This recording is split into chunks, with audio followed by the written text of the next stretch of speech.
আরণ্যকের অপারেশনের জন্য বন্ডে সই করে রোশনাই।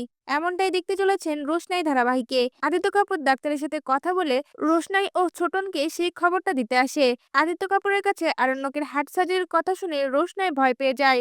আর ছোটনকে বলতে থাকে, ছোটন, হার্ট সার্জারি? এত সিরিয়াস হার্ট অ্যাটাক? সার্জি তো খুব হেলদি লাইফস্টাইল লিড করে, আর সার্জি অনেক ফিট।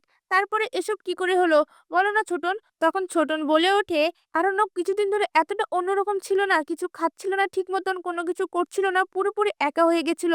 মনে হচ্ছিল ওর ভেতর থেকে বেঁচে থাকার ইচ্ছেটাই মরে গেছে। এই কথাটা শুনে রোশনাই অবাক হয়ে যায় আর বারবার নিজেকে দোষ দিয়ে বলতে থাকে, সার্জি যখন আমার কাছে এসেছিল তখন আমি সার্জিকে অনেক অপমান করেছি, হয়তোবা সার্জি সেটা ভুলতে পারিনি। কিন্তু বিশ্বাস করো ছোটন, আমি এমনটা করেছিলাম যাতে সার্জি আমাকে ভুলে যায়, সারা জীবনের মতন আমাকে ভুলে যায়। কিন্তু সার্জি আমার জন্য এত বড়, আমি এটা কি করে দিয়েছি? আর বারবার নিজেকে দোষ দিতে থাকে। তখন ছোটন রোশনাইকে শান্ত করে বলে ওঠে, কাউকে কথার মাধ্যমে এতটা কষ্ট দিতে নেই। ছোট একটা জীবন, এত কষ্ট এত যন্ত্রণা নিয়ে কি করে বাঁচবে মানুষ? কথাটা শুনে রোশনাই অবাক হয়ে যায় আর বলে ওঠে, মানে? তখন ছোটন বলে ওঠে, আমি কিছু জানি না, আমার মনে হয় তোমাদের ভালোবাসা, তোমাদের কানেকশন ভগবান উপর থেকে ঠিক করে দিয়েছে, তোমরা যাতে এক হও। এই কথাগুলো বলার সময় আদিত্য কাপুর রোশনাইয়ের দিকে একদৃষ্টিতে তাকিয়ে থাকে।